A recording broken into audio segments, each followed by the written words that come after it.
만나면 좋은 친구 MBC.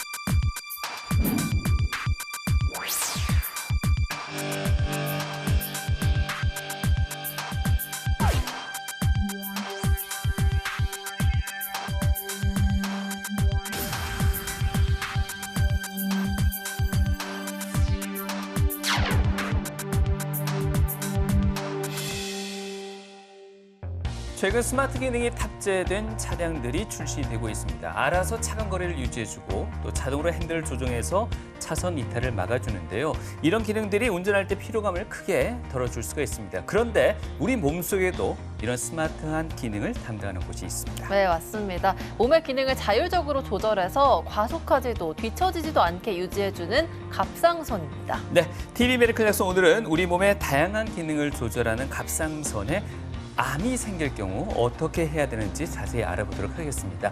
유방 갑상선 외과의 조지영 원장님과 함께하겠습니다. 안녕하십니까? 안녕하십니까?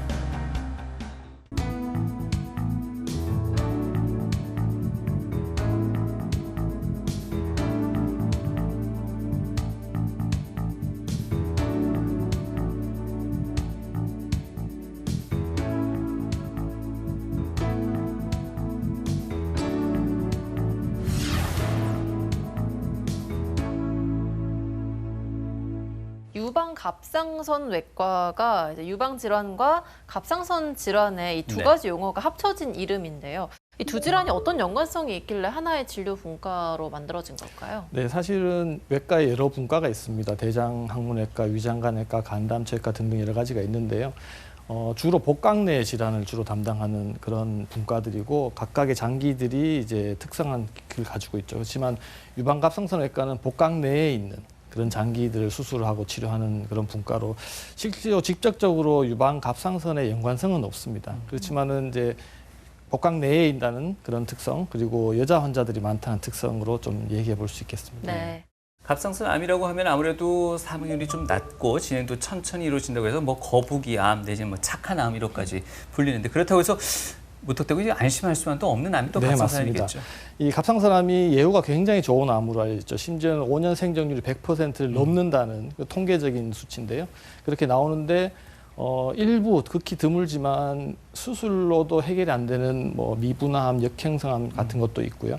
또 크기가 작고 아주 초기라 하더라도 갑상선 위치상 그 성대 신경과 붙어 있는 경우에는 목소리 관련해서 문제점들이 생길 수 있기 때문에 뭐 단순히 안심할 수 있는 암은 아니라고 생각이 됩니다.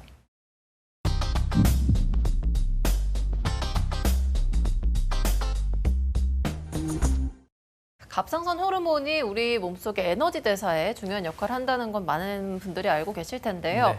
심지어는 신생아 뇌 발육이나 성장 발육에도 중요한 역할을 한다고 합니다. 이 갑상선이 어떤 기관이길래 이렇게 다양하고 또 중요한 역할을 하는 건지 살펴보겠습니다. 네, 먼저 갑상선의 위치랑 기능에 대해서 좀 설명을 드리겠습니다. 갑상선은 전경부, 목 앞쪽이죠. 그 남자들 흔히 얘기하는 울대라는 그 아래쪽으로 해서 쇄골 위쪽에 있는 기관지를 싸고 있는 그런 장기입니다. 이름이 영어로는 사이로이드 글랜드라고 얘기를 하고요. 한자와 우리말은 똑같습니다. 갑상선이라고 되어 있는데 저희가 이 어원이 참 재밌습니다. 이게 옛날 그리스, 고대 그리스의 이제 방패 모양, 나비 날개 모양의 방패 모양이 타이레오스라고 하는데 여기서 시작을 했습니다. 그리고 우리 몸을 살펴보다 보니까 방패하고 비슷한 모양의 연골, 울대라고 얘기하는 그 부분이 보이면서 그걸 방패 모양이라고 얘기를 하고 그 아래쪽에 뭔가 기능을 하는 그런 비슷한 모양의 장기가 있다 해서 이게 글랜듈레 사이로이데 라틴어로 그렇게 되고 영어로는 사이로이드 글랜드, 한자로는 갑상선, 우리말로 갑상선 이렇게 됐습니다. 이게 또 재밌는 게 이제 그리스 쪽에서는 지금 이게 이 용어가 좀 잘못됐다. 이게 옛날 그리스어 보면 사이로이드라는 거는 문 모양이라고 얘기를 합니다. 방패 모양은 다르죠. 그래서 이거를 고쳐야 되지 않겠냐 하는 논문도, 의학 논문도 발표된 적이 있을 정도로 이렇게 얘기를 하고 있습니다. 이 갑상선은 사실 아까 전경부에 위치하고 있으면서 무게는 한 10에서 20g 정도 되고요. 한쪽 옆에 크기는 길이가 한 4cm, 5cm 정도 되고 너비가 한 1에서 2cm 정도, 두께는 한 2, 3cm 정도 되는 굉장히 작은 그런 우리 몸에서 굉장히 작은 장기이긴 한데 굉장히 중요한 역할을 하고 있습니다. 이 현미경적으로 살펴보시면 호수처럼 돼 있는 그 주위의 점들이 갑상선의 여포세포입니다. 여기서 갑상선 호르몬을 만들어내고 저장을 하고 있는데요. 그 호수 물같이 돼 있는 붉게 보이는 것들이 이제 콜로이드라 그래서 여기서 갑상선 호르몬의 원료가 되는 물질들을 저장을 하고 있다가 여포세포로 들어가서 갑상선 호르몬을 만들어서 이걸 몸으로 분비를 하는, 결국은 이제 내분비 기관이라고 얘기를 합니다. 내분비 기관이라 하면 호르몬을 만들어서 우리 몸에 호르몬을 분비를 해서 우리 몸을 유지시키게 하는 그런 장기가 되겠고요. 이 갑상선 호르몬의 역할은 사실은 굉장히 많은 일을 합니다.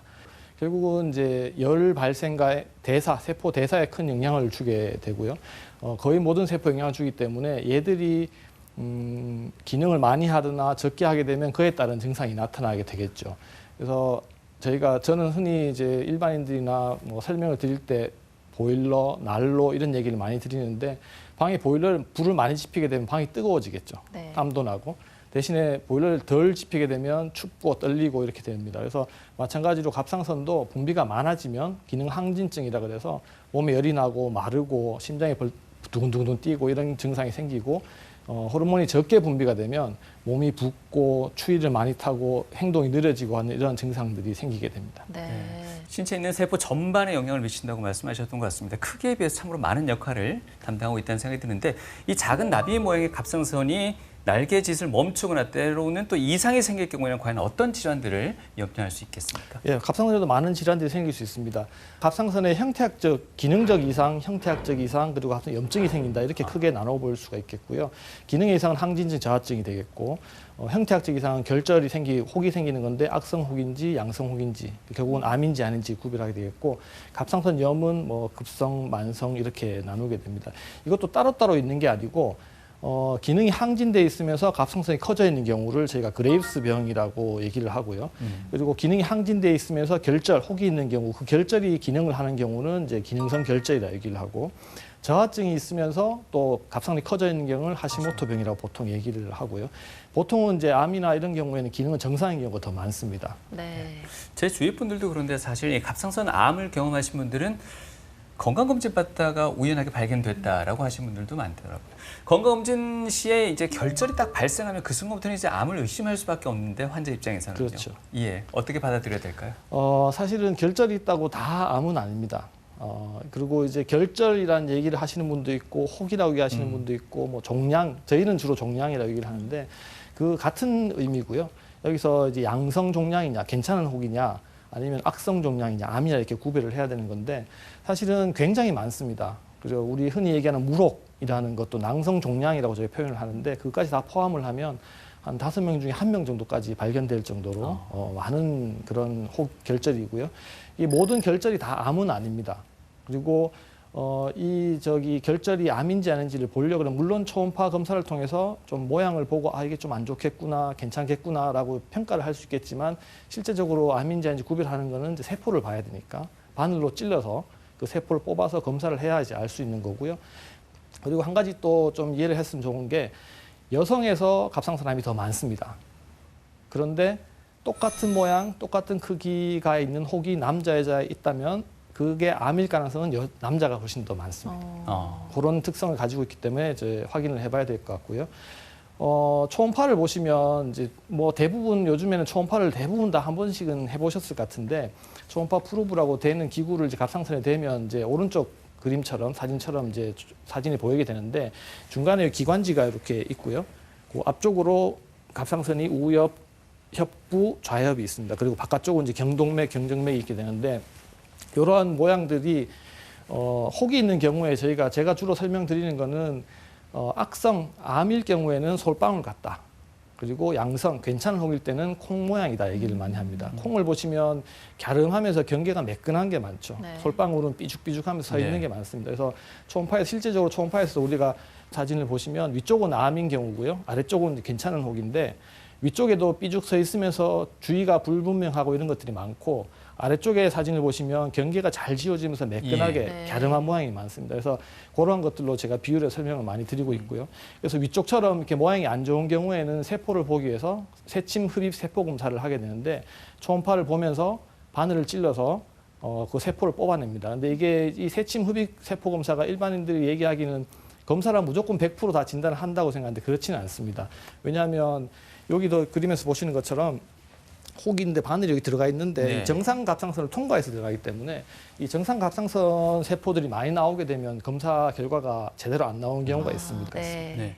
저희가 앞서서도 이 갑상선에 생기는 암은 예후가 좋다고 또 착한 암이라고까지 말씀을 드렸는데 그 와중에도 특히나 이제 사망률이 한 90%에 이르는 그런 나쁜 암도 있다고 합니다. 갑상선은 암 종류 중에 있다는 거겠죠? 네, 맞습니다. 예. 이 갑상선암의 종류에는 그게 아까 말씀드린 것처럼 분화가 좋은 분화 갑상선암이 있고요. 그 여포 세포에 생기지만 분화가 좋지 않은 미분화암, 역형성암이 있고 또 다른 세포에 생기는 수질암 등이 있습니다. 먼저 유두암과 여포암에 대해서 설명을 드리면 유두암은 가장 흔합니다. 거의 뭐 저희 교과서에는 한 90% 얘기했지만 저희 실제로 느끼는 정도는 거의 95%, 97% 정도까지 될 정도로 굉장히 많은 암이고 림프절 전이가 흔히 있습니다. 그렇지만 이 림프 전이가 다른 암들, 다른 장기의 암들처럼 뭐 병기가 달라지고 이러지는 않기 때문에 예후에는 큰 영향을 안 미치는 걸로 돼 있고요.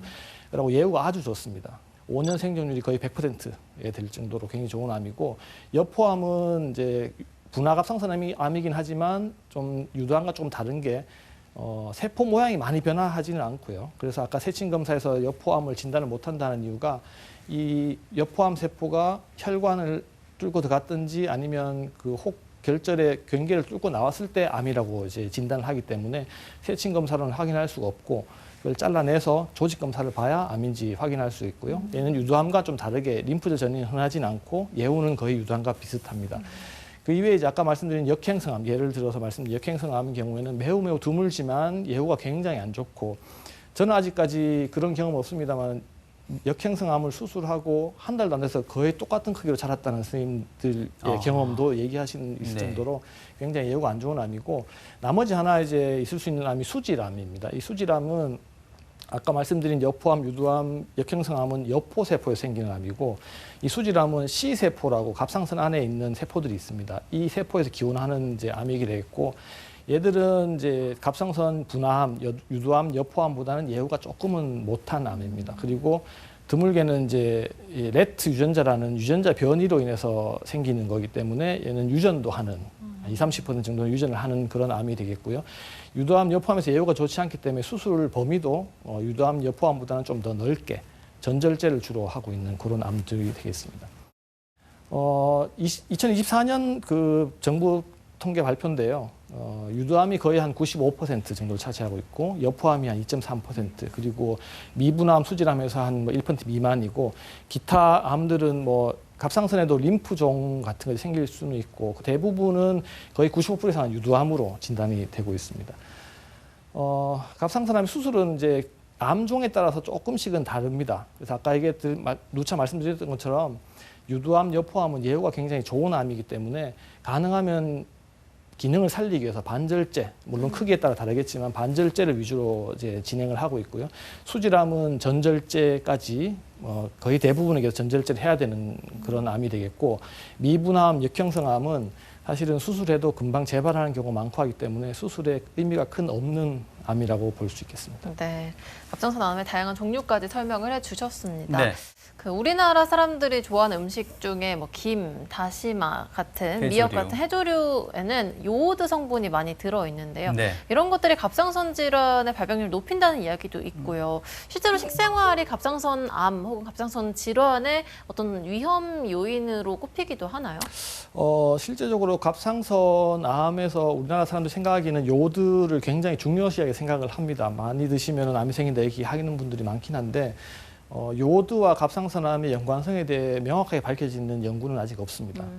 차라리 요오드가 부족한 지역, 그러니까 내륙 지역에서 해산물도 잘 못 드시는 분들이 여포암이 좀 더 생기더라 하는 논문들, 연구 결과들은 좀 덜어 보이긴 하는데 요오드를 많이 드신다 해서 갑상선암이 많이 생긴다, 유두암이 많이 생긴다 이런 거는 이제 좀 맞지 않는 얘기 같고요. 그래서 갑상의 원인을 살펴보면 이제 흔히 얘기하시는 해조류 같은 것들도 사실 관계가 크게 없습니다. 없고 음주 흡연도 직접적인 연관은 없습니다. 그렇지만 음주 흡연이 우리가 암의 발생이라는 거는 한 가지 원인으로 설명할 수 없기 때문에 음주 흡연으로 해서 여러 가지 몸 상태, 여러 가지 면역 상태가 달라질 수 있기 때문에 간접적인 영향은 있을 수 있으리라 생각은 되는데 직접적인 영향은 없다고 보시면 되고요. 유전 같은 경우에도 분화 갑상선암, 유두암, 여포암인 경우에는 사실 유전과 관련이 없습니다. 그렇지만 아직까지 밝혀내지는 못했지만 가족력이 있는 경우는 더러 관찰이 됩니다. 저 같은 경우에도 어머니, 이모, 자매 둘 네 분을 수술한 경우도 있거든요. 네. 순차적으로 이제 그런 거를 봤을 때는 이제 유전은 아니지만 어떤 여러 가지 외인적인 여러 가지 바람 요인에서 생길 수 있는 그런 것들이 있다 정도 생각하시면 될 것 같고, 제일 확실히 우리가 알려져 있는 갑상 유두암의 원인으로는 방사선에 노출되는 건데요. 우리가 일상생활에서 방사선에 다 노출됩니다. 미량이긴 하지만. 근데 그런 것들은 크게 영향을 안 주는 걸로 알고 있고요. 예를 들어서 방사선 원자력 발전 사고라든지 이런 것들, 그래서 체르노빌 원자력 발전소 폭발 사고 있을 때도 그 주위에 굉장히 늘었고요. 얼마 전 일본의 센다이에서 또 있었죠. 그때도 그 주위에 이제 어린 청소년들 위주로 또 많이 발생을 했고, 이런 것들이 확실한 원인이 되고, 최근에 조금씩 나오는 이제 연구 결과를 보면 CT 검사도 영향이 있지 않을까. 왜냐하면 저희가 뭐 한 번씩 있는 건 상관없는데 뭐 여러 가지 이유 때문에 CT 검사를 자주 반복적으로 하는 분들이 있거든요. 네. 그런 분들한테서는 조금 위험성이 있다라고 저희가 생각을 하고 있습니다.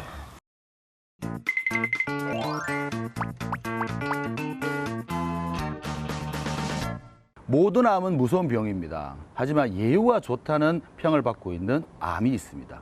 그렇습니다. 바로 갑상선 암인데요. 그런데 이 갑상선 암의 별명이 두 얼굴의 암이라고 합니다. 자칫 우리의 건강을 해칠 수도 있다, 이런 이야기인데요.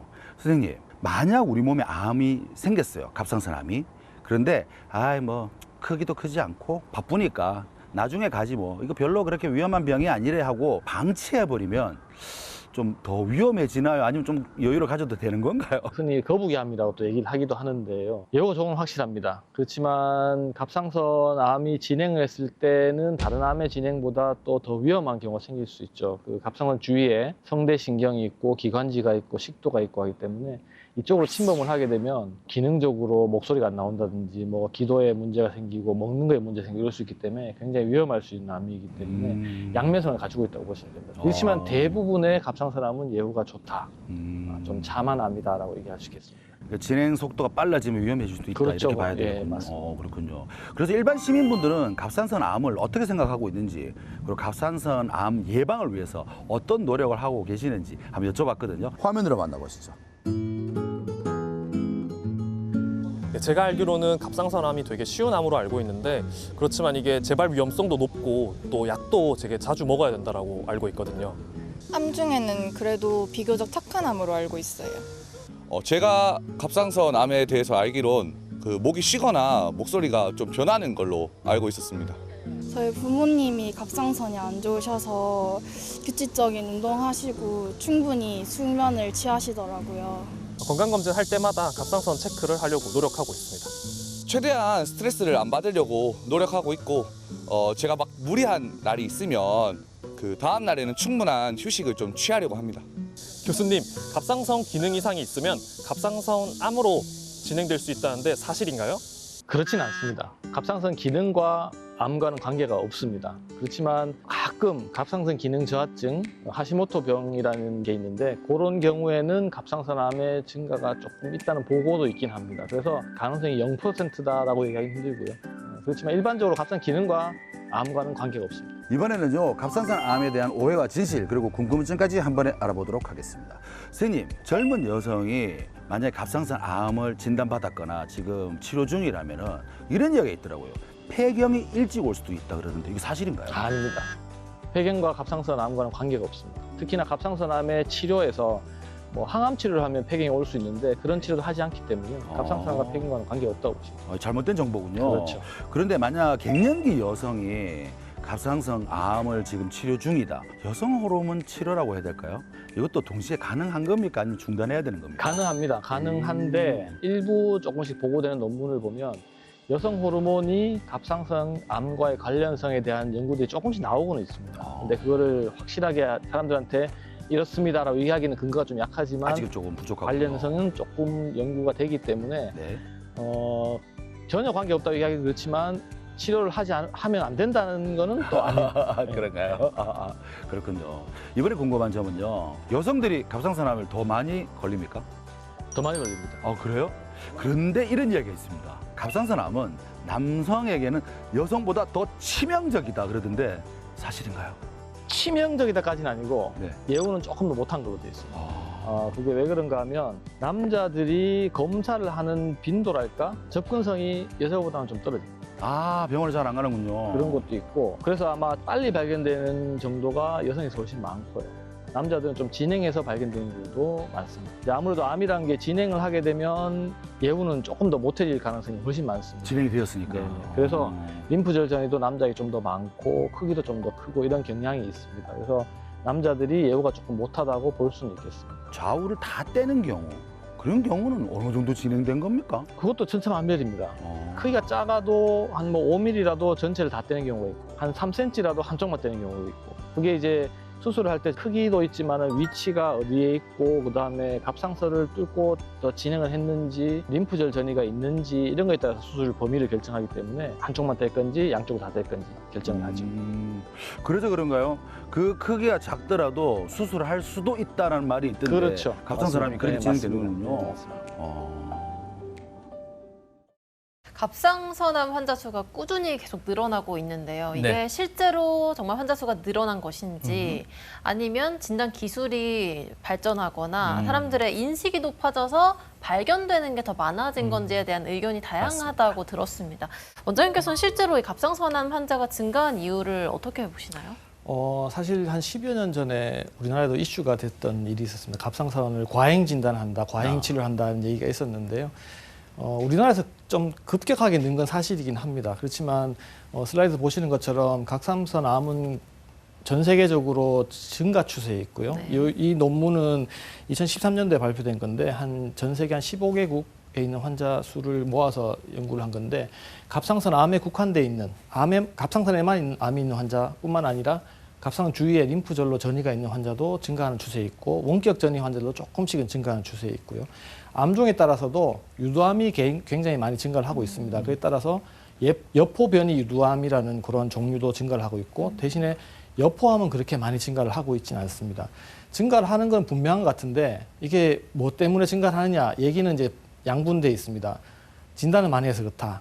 아니면 실제로 증가한다. 그런데 진단을 많이 해서 그렇다는 겉보기 증가를 주장하시는 분들은 사실은 초음파가 굉장히 많이 발전을 했습니다. 예전에는 보이지 않던 것도 보이게 되고 또 정밀하게 검사를 할 수 있기 때문에 증가한다. 그리고 다른 질환들 때문에 검사를 하다가 발견된 건 많다. 그다음 의료 접근성이 높은 사람일수록 진단이 높다. 이게 세계적으로 좀 선진국에서 갑상선암이 조금 많은 경향이 있습니다. 그 얘기는 아무래도 병원에 자주 갈 수 있고 검사를 할 수 있는 그런 여력이 있다를 볼 수 있겠고 실제로 또 증가했다고 얘기하시는 분들이 있습니다. 아까 그래프 보신 것처럼 거의 모든 병기의 암들이 증가를 하고 있습니다. 예를 들어서 실제로 증가하지 않고 진단을 많이 했다면 아주 초기의 암만 증가했을 가능성이 많지만 진행된 암도 조금씩 증가하고 있다는 것들이 이제 이분들이 얘기고 특정 형태, 그 유두암만 증가하고 있다. 진단을 더 한다 그러면 모든 종류의 암들이 같이 증가를 해야 되는데 그렇지 않다는 것들이 있고 비라프라는 유전자 변이를 가진 유두암이 증가를 하고 있다. 이런 것들도 사실은 우리가 정확히 암의 원인을 정확히 알 수는 없지만 여러 가지 원인 때문에 실제로 암이 증가하고 있지 않겠냐라는 얘기하시는 분들이 있습니다. 그래서 뭐 크게 살펴보면 이제 초음파 검진을 많이 해서 그렇다. 아니면 방사선을 놓치고 이런 이유들인데 둘 다 가능성이 있을 것 같고 그렇지만 실제적으로 현재 우리나라 같은 경우에는 세계적으로 봤을 때도 굉장히 많이 증가하고 있는 상태이기 때문에 우리나라는 진단을 좀 많이 해서 더 증가하는 것이 아닌가라고 조심스럽게 생각을 해볼 수 있겠습니다. 네. 저희가 이 갑상선 호르몬 기능에 이상이 생겼을 때는 피곤하다 내지 뭐 땀이 많이 난다. 그게 저하증이나 항진증에 따라서 서로 다른 어떤 증상들이 나타나는데 갑상선 암의 경우에는 저희가 어떤 증상을 느낄 수 있을까요? 최근에 외래 진료실에서 보는 환자분들은 거의 대부분 검진을 통해서 진단이 돼서 오시는 분이 많습니다. 그래서 증상이 없는데 혹이 있어서 오시는 분들이 있습니다. 결절이 만져진다고 오시는 분이 있는데 그런 분들이 그럼 다가 암이냐 그렇지는 않고요. 네. 결절이 갑자기 커진다. 짧은 기간에 갑자기 커진다. 그리고 뭐 식도를 눌러가지고 음식 삼키고 할 때 걸리는 느낌이 든다. 아니면은 목소리가 변화가 있다. 아니면 그 결절이 혹이 굉장히 딱딱하다. 아니면 바깥쪽에 목에 림프절이 만져진다. 뭐 이런 분들은 암의 증상일 수 있기 때문에 저희가 좀 유심히 관찰을 하고 또 필요한 경우에 여러 가지 검사들을 추가로 하는 경우가 많습니다. 그러니까 결국에는 증상이 열이 난다거나 이런 증상이 아니라 만져졌을 때 만져지는 게 의심을 제일 많이 많죠. 하신다는 네네. 거잖아요. 그럼 병원 찾았는데 만약에 암이 진단이 됐어요. 그러면 무조건 수술을 받나요? 요즘에는 꼭 그렇지는 않습니다. 한 20년 전부터 일본에서 이제 수술을 당장 하지 않고 추적 관찰을 하는 연구들이 결과가 발표가 되면서 선택된 일정 그런 카테고리에 들어가는 그러한 경우에는 추적 관찰을 하기도 합니다. 그래서 그렇지만 이제 갑상선 암의 치료 원칙은 이걸 완치를 하기 위해서는 수술이 원칙이긴 한데요. 갑상선 암이 아까도 누차 말씀드렸지만 굉장히 성장 속도가 느리기 때문에 조금 더 지켜보다가 좀 성장을 한다 싶을 때 해도 늦지는 않다 이런 얘기거든요. 그렇지만 이런 경우는 언제 할 수 있는가 하면 나이가 그래도 20세 이상인 경우에 그리고 림프절 전이가 없을 때 목의 바깥쪽이나 이런 림프절 만져지지 않을 때 그리고 신경이나 기도 침범이 안 보일 때 그리고 피막 침범이 없을 때 이건 왜 그렇게 얘기를 하는가 하면 아까도 말씀드린 것처럼 갑상선 유두암의 경우에는 가능한 기능을 보존하려고 노력을 많이 하거든요. 한쪽만 제거를 하고 한쪽을 남겨놓고 약을 안 먹을 수 있으면 제일 베스트이기 때문에.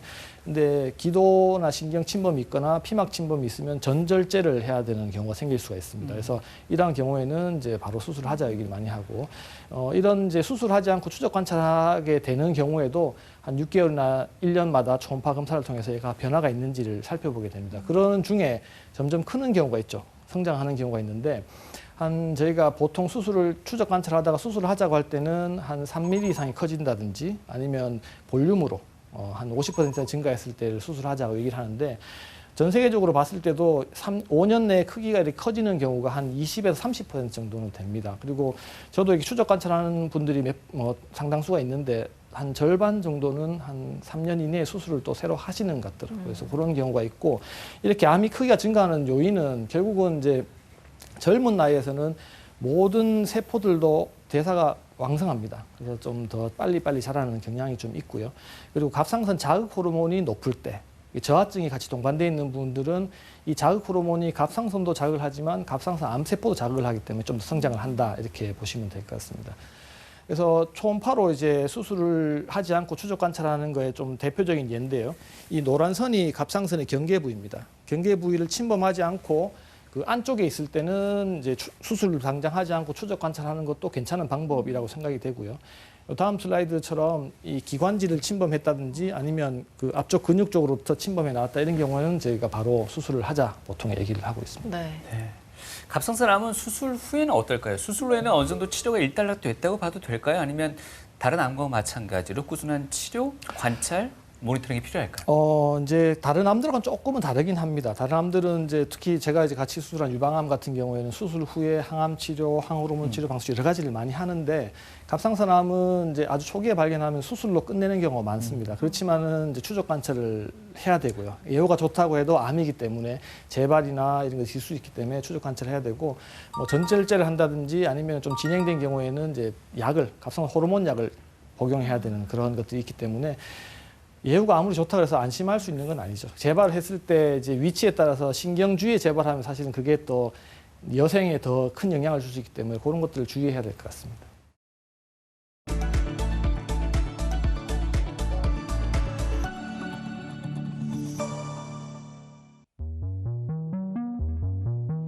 지난 3월 병원을 찾은 40대 환자.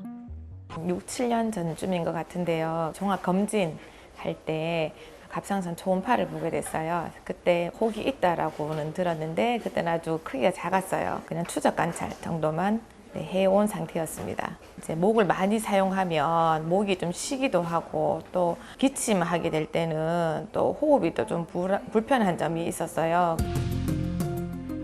혜정 씨의 갑상선에 자리하고 있었던 약 4.5cm 크기의 종양. 조직 검사 결과 갑상선의 여포선족, 즉 양성 종양으로 진단됐다. 외부 병원에서 이제 세침 검사를 했습니다. 초음파 검사를 하고 우리 병원에서 CT를 찍고 그러니까 역시나 한 4, 5cm 되는 굉장히 큰 혹이었고 여포 종양이라고 진단이 됐거든요. 한쪽 왼쪽만 제거를 하고 조직 검사에서 암은 아닌 걸로 더 이상 이제 추가적인 치료는 필요 없고 남은 갑상선 기능이 어떤가만 보고 기능이 괜찮으면은 약도 안 드시고 그냥 이렇게 지내시면 되는 그런 상태입니다. 그러니까 양성 종양은 암이 아니니까 그 있는 걸로 끝나는데 얘가 이제 커지면 불룩 튀어나온다든지 이제 음식 삼키고 할 때 좀 힘들다 아니면 숨 쉴 때 조금 힘이 들어간다 이런 증상이 있을 때 그리고 또 양성종양 진단됐지만 암일 가능성이 있는 양성종양이 있습니다. 여포종양 같은 경우에는 크기가 커지면 수술을 하는 걸로 이제 권하고 있죠. 갑상선 좌엽 절제술을 받은 지 약 6개월이 흐른 지금. 현재 혜정 씨의 건강 상태는 어떨까? 지금 수술한 왼쪽은 깨끗합니다. 큰 혹은 다 제거됐고 오른쪽에 조그만 물혹이 있는데 사실 물혹은 걱정할 그런 혹은 아니기 때문에 내년쯤에 추적 검사를 해서 혹시 더 커지는지만 보고 큰 변화 없으면 그냥 그대로 두고 가지고 사셔도 큰 문제는 없습니다. 더 걱정을 안 해도 된다는 점, 이 마음이 편하고 호르몬 수치에도 이제 걱정을 더 이상 할 필요가 없어서 좋습니다. 일상적으로 나쁜 거 안 드시고 나쁜 습관 버리시고 좋은 습관 가지고 좋은 거 드시고 이런 생활을 하시면 되겠죠. 누구에게나 찾아올 수 있는 갑상선의 이상 신호. 의료진이 수술 준비로 분주하다. 오늘 수술 환자는 좌측에 갑상선에 5.6cm 양성 결절입니다. 작년 12월쯤인가 초음파를 했을 때 5cm였는데 크기가 커져가지고 세친 검사를 했는데 양성 결절로 진단이 됐습니다. 양성 결절은 암은 아닌데 자꾸 커지고 5cm 되면 밖으로 불룩 튀어나오고 하니까 눌리는 증상도 있고 해서 이 수술을 이제 하겠다 하고 결정을 했고 수술 방법은 일반 절개도 가능하고 우리 흉터 안 내는 수술도 가능한데 환자분이 목에 흉터를 내기 싫다고 해서 로봇 수술로 시행을 하기로 했고 로봇 수술 중에서도 경구 접근법으로 그렇게 시행하기로 했습니다. 환자와 같이 갑상선 결절의 크기가 계속해서 커진다면 수술적 치료를 고려해 볼 수 있다. 갑상선 결절은 우리가 세친 검사를 하게 됩니다. 크기 한 5가지, 6가지로 진단을 주는데 양성 결절인 경우에는 5% 미만에서 암으로 진단이 될 수 있기 때문에 크기가 큰 경우에는 수술을 해주는 것이 좋을 것으로 생각이 됩니다. 로봇을 활용한 갑상선 절제술의 경우 기존 수술 방식과 비교했을 때 어떤 장점이 있을까? 흉터가 없는 게 제일 큰 장점이고 로봇 카메라가 가까이 가면 한 15배까지 확대가 됩니다. 그래서 작은 구조물도 잘 볼 수가 있고 떨림이 없기 때문에 미세한 것들을 박리를 잘 할 수 있어서 성대신경을 보존한다든지 부갑상선을 보존할 때 굉장히 도움이 되고 있습니다. 갑상선이 무너지면 신체 전반의 건강 균형도 함께 무너질 수 있으므로 이상이 있다면 조기에 적절한 치료를 받는 것이 가장 중요하다.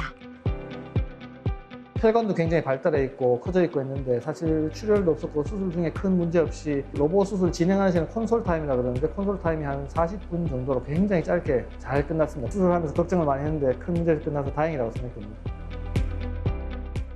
네, 환자분의 이야기도 들어봤습니다. 네. 앞서서 암의 진행 속도에 따라서 수술 방법을 할지 말지부터 결정하신다고 하셨는데 네. 구체적인 수술 방법은 어떤 것들이 있는지 들어보겠습니다. 그래서 일반적으로 이제 제일 많은 유두암에 준해서 설명을 드리면 재발 위험이 낮다고 생각되는 경우에는 이제 반절제를 통해서 남은 기능을 살리고 약을 안 드실 수 있게 저희가 많이 노력을 하는 편입니다. 그리고 이러한 경우 언젠가 하면 기도나 식도, 후두신경을 침범하지 않았을 때, 그리고 림프절 전이가 없을 때, 그리고 크기가 4cm 정도보다 작을 때, 물론 4cm가 절대적인 그런 수치는 아닙니다만 좀 작은 경우에 많이 이제 반절제를 하게 되고요. 림프절 전이가 있더라도 한두 개 정도 보인다 이런 경우에는 반절제를 통해서 남은 기능을 살려서 가능하면 약을 안 먹을 수 있도록 노력을 하고 있고 전절제를 하는 경우에는 재발 위험이 높다고 생각될 때 아까 초음파에서 보신 것처럼 기관지를 침범했다든지 후두신경을 침범했다고 생각될 때 아니면 암이 굉장히 클 때 그리고 림프절 전이가 명확하고 또 측경부 바깥쪽 림프절까지 전이가 있을 때는 전절제를 하는 것이 원칙으로 되어 있습니다. 갑상 수술 방법도 많이 변화가 있었는데요. 2000년대 그 전후까지만 하더라도 절개 수술만 시행을 했었습니다. 그 이후로 이제 원거리 접근 방법, 아까 다음에 또 얘기할 거지만 비절개 수술, 비절개 수술이 절개를 하나도 안 한다는 게 아니라 목에 절개를 안 한다는 의미고 원거리에서 접근해서 하는 방법을 시작을 했고 2015년도에는 구강으로 하는까지 진행을 발전을 하고 있습니다. 일반 우리 절개 수술은 목 앞쪽에 갑상선 위치 쪽에 한 4cm에서 5cm 정도 절개를 해서 수술을 진행을 하고 있고 이제 가장 빠릅니다. 한 1시간 내외로 수술이 진행이 끝나게 돼 있고 가장 보편적인 수술이고요. 저희가 걱정하는 성대신경 마비는 한 1% 미만에서 관찰이 되고 있습니다. 요거는 수술 동영상인데요. 잠시 좀 살펴보시면 지금은 좀 더 속도를 높여가지고 시간 때문에 좀 이제 빨리빨리 움직이는데 갑상선 앞쪽에 있는 근육들 지금 요 상태는 피부를 절개하고 다 이제 만들어 놓은 상태고 근육을 가르고 갑상선이 나오게 되면은 협부를 먼저 자르고요. 지금 노란 저것이 이제 부갑상선인데요. 나중에 또 말씀드리겠지만 부갑상선의 기능이 칼슘을 조절하는 기능이기 때문에 얘가 기능을 못하게 되면 저칼슘 혈증이 생길 수 있습니다. 그래서 저희가 보이는 부갑상선은 반드시 보존을 하게 수술을 하고 있습니다. 여기 보시면 하얀 선이 보이는데요. 지금 요 찝은 기구로 하고 요 하얀 선이 이제 되돌이 후두신경이라고 해서 성대신경입니다. 그래서 요거를 보존을 하는 것이 저희 갑상선 외과에서의 제일 큰 목표가 되겠죠.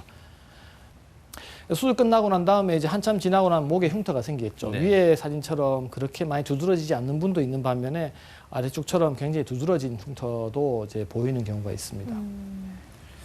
가장 보편적인 수술이고 가장 확실한 수술법일 수 있는 게 설명해 주신 일반 절개 절개 수술이죠. 수술일 것 같은데 아무래도 환자들 입장에서는 흉터가 부담스럽게 맞습니다. 남을 수도 있을 것 같습니다. 흉터가 남지 않는 다른 수술법도 앞서 언급해 주셨던 것 같은데요. 네, 그것도 잠깐 설명을 드리겠습니다. 비절개술이라고 제가 표현을 했는데요. 사실은 아까도 말씀드린 것처럼 절개를 하나도 하지는 않는 게 아니라 목에 정경부에 절개가 없다라는 거고 대신에 이제 그 절개를 바깥쪽으로 뺀 거죠. 잘 안 보이는 부위 쪽으로.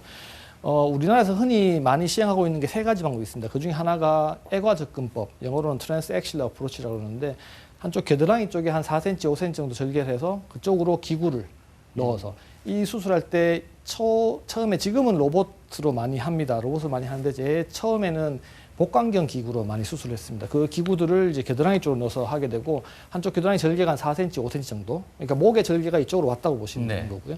그 다음에 많이 하는 방법이 애과 유륜 접근법이라고 해서 그림처럼 겨드랑이 쪽 하나하나, 유방 쪽, 유륜 쪽으로 하나하나 네 군데 구멍을 뚫어가지고 이제 기구를 넣어서 수술하는 방법. 얘는 이제 각각 한 1cm 정도 절개가 됩니다. 그리고 나머지 하나가 경구접근법인데요.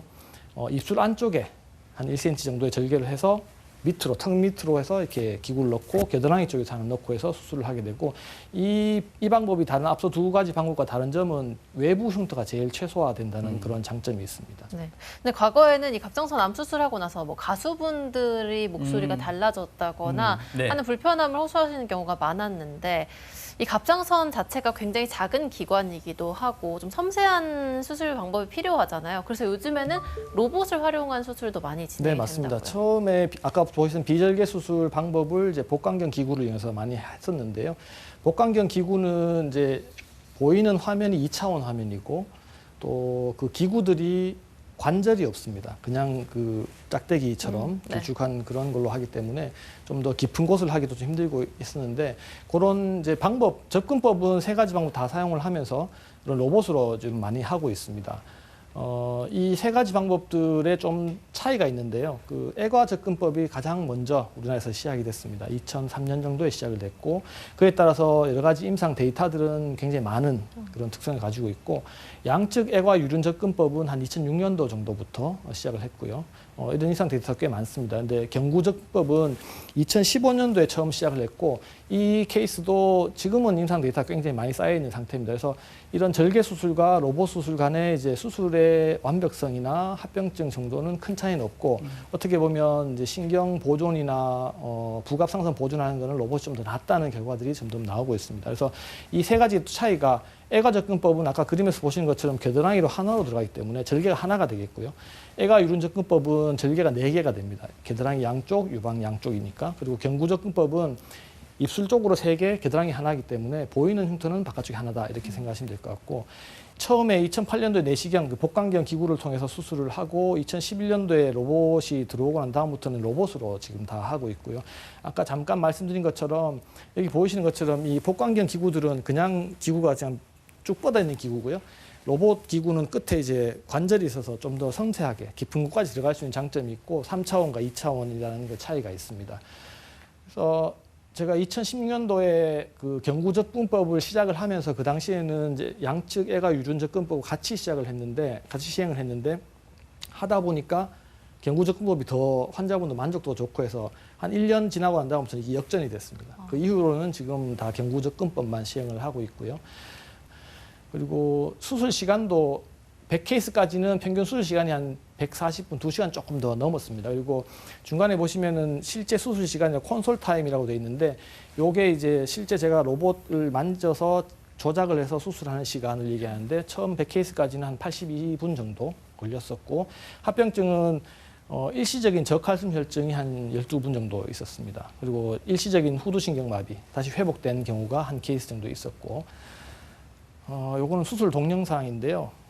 다빈치 로봇 수술 동영상인데 입 쪽에서 들어가기 때문에 이 화면 아래쪽이 환자의 머리 쪽이고 화면 위쪽이 환자의 발 쪽이 되겠습니다. 그리고 지금 여기 좀 짙은 노란색으로 보이는 게 부갑상선이고 부갑상선을 내리고 난 다음에 그쪽에서 이제 되돌이 후두신경이라고 성대신경이 아래쪽에서 올라와서 이쪽 근육 쪽으로 이렇게 들어가게 됩니다. 그거를 찾으면 이제 거의 수술이 다 끝나게 되는데요. 요거는 이제 수술 직후의 환자 사진입니다. 턱 부위로 기구가 들어가기 때문에 혹시나 지연돼서 조금 미량의 출혈이 있을까 싶어서 이렇게 압박해서 출혈을 좀 막는 그런 의미로 밴드를 착용을 하고 있고요.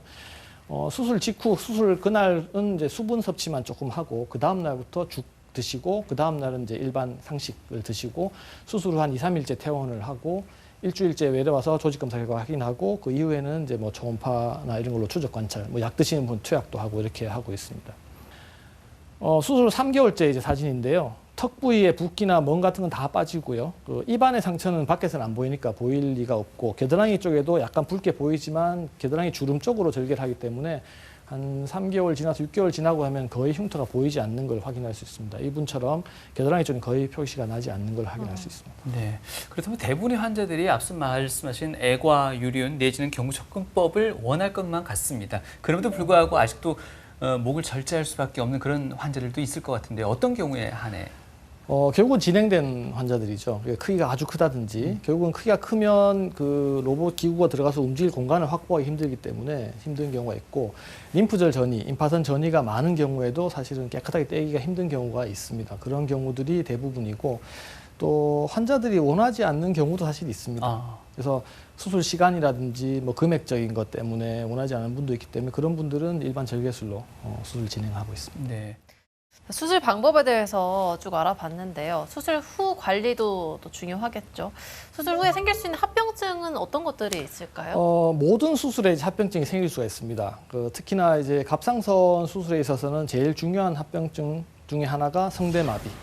성대신경을 다치게 되면 성대가 마비돼서 목소리가 안 나오는 그런 경우가 생길 수 있고 일반적인 수술에 다 따라올 수 있는 출혈, 수술에 피나는 것들, 그 다음에 또 갑상선에 좀 특이하게 생길 수 있는 부갑상선 기능 저하증 때문에 생길 수 있는 저칼슘 혈증, 그리고 이제 또 모든 수술에 생길 수 있는 유착 이런 것들이 있는데요. 하나씩 좀 살펴보시면 성대 마비는 사실 우리나라 데이터들이 굉장히 좋습니다.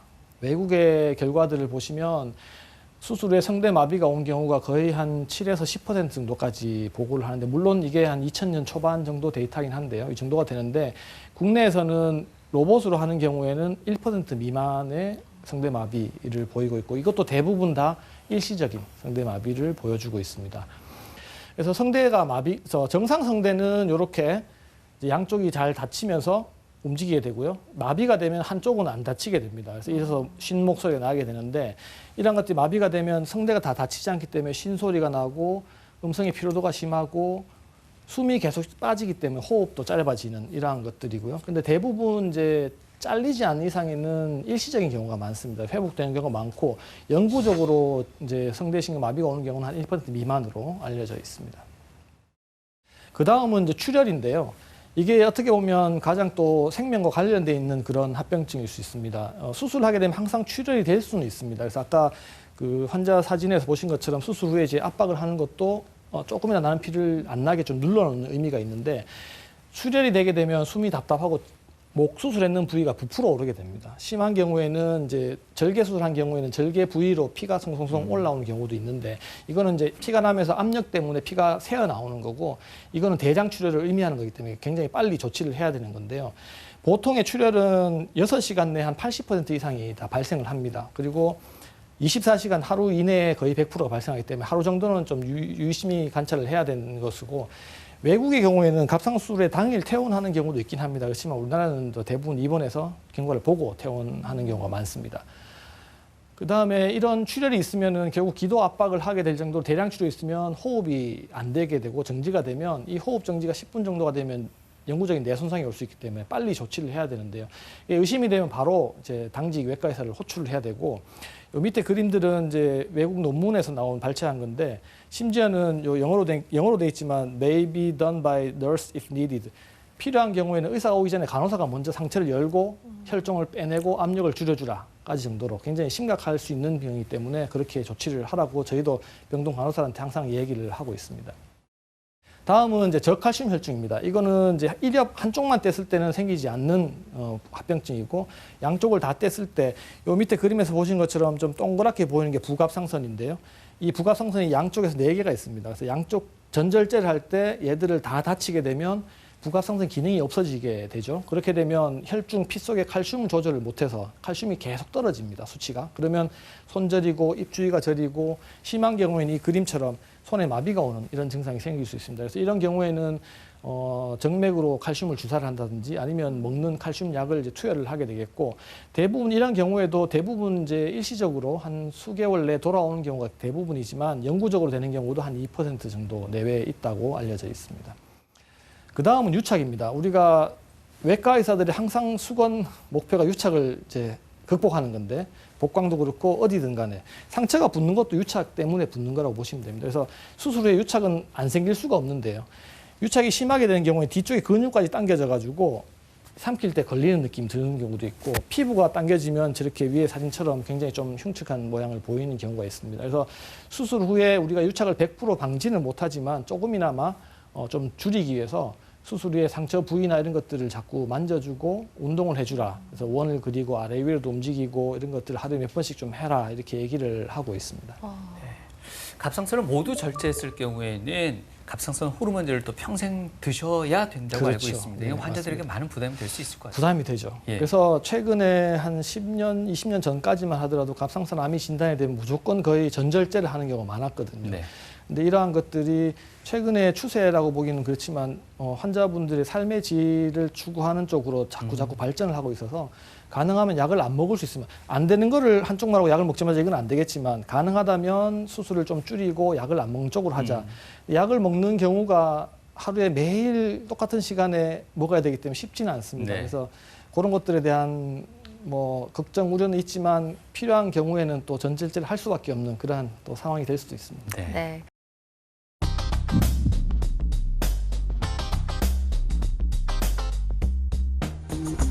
필요하지 않은 삶을 위해서 가장 먼저 챙겨야 될 건강이 아무래도 갑상선 건강이 아닐까, 그런 생각이 듭니다. 그래서 이번에는요, 갑상선 암에 관한 시청자 사연들을 모아봤습니다. 선생님, 갑상선 수술을 끝낸 40대 여성분의 사연인데요. 이분이 갑상선 수술이 참 잘 됐다고 합니다. 그래서 회복도 지금 잘 돼가고 있는 중인데 한 가지 문제가 발생했다고 하네요.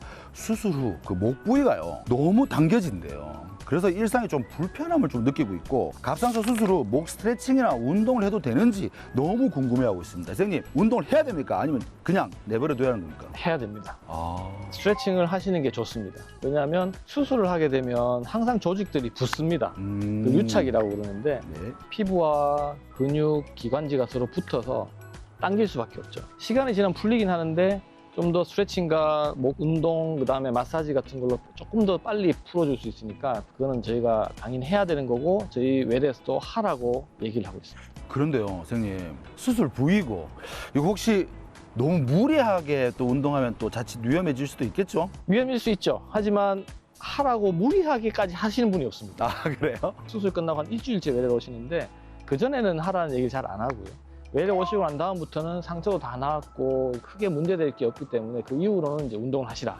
스트레칭 하시라, 마사지 하시라, 이런 얘기를 하고 있습니다. 그렇군요. 그런데 우리가 또 올바른 수면을 위해서 수술 후에는 이 수면의 자세도 필요한 부분이 있을까요? 크게 관련성이 없습니다. 아, 그래요? 옆으로 자도 되고? 옆으로 자도 되고, 바로 누워 자도 되고, 어떤 분들은 이제 목의 흉터 때문에 베개를 높은 걸 벤다든지 이렇게 하는 경우인데 그것도 크게 관련성이 없기 때문에 그 전에 하시던 대로 제일 편한 자세로 주무시는 게 제일 낫지 않을까 생각합니다. 이번 사연은요, 건강이 많이 약해진 50대 여성분의 사연입니다. 근데 이분이 최근 들어 잠을 자도 피곤하고 목에 뭔가 만져지는 듯한, 혹이 있는 듯한 느낌을 받았다고 합니다. 그래서 병원에 갔더니 갑상선암 초기 진단을 받았다고 하네요. 그래서 수술까지 했는데 지금은요, 방사성 요오드를 섭취 중이라고 하네요. 근데 주변에서 이런 말을 한답니다. 방사성 요오드 그걸 섭취하게 되면 가족하고 분리되어 있어야 된다. 방사성 위험하다.